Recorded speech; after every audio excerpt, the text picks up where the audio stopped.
কৃষকদের দাবি রাখলেন বিধায়ক। ৮ দিনের মাথায় পাম্প পেলেন কৃষকরা। নয়া পাম্পে জমির জমা জল সরাতে অনেক সুবিধা হচ্ছে কৃষকদের। বিধায়কের এই উদ্যোগে খুশি ডেবরার পোল গ্রামের কৃষকরা।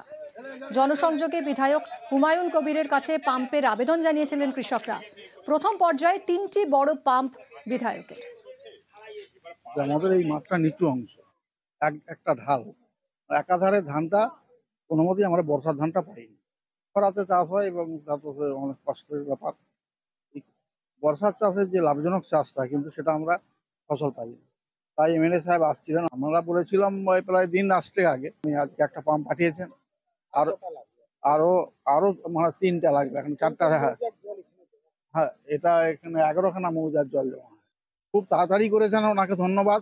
এবং উনি যে এই উদ্যোগটা নিয়ে করেছেন এবং খুবই ওনাকে ধন্যবাদ জানাচ্ছি আমরা।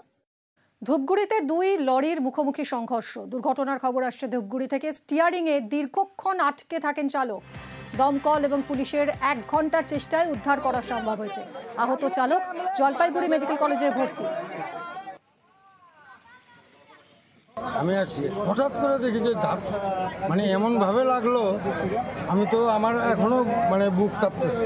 আমি এই জায়গাটাই বসে, ওই গাড়িটা তো এই দিক দিয়ে ঢুকে যেত না, এই গাড়িটার সাথে না লাগলে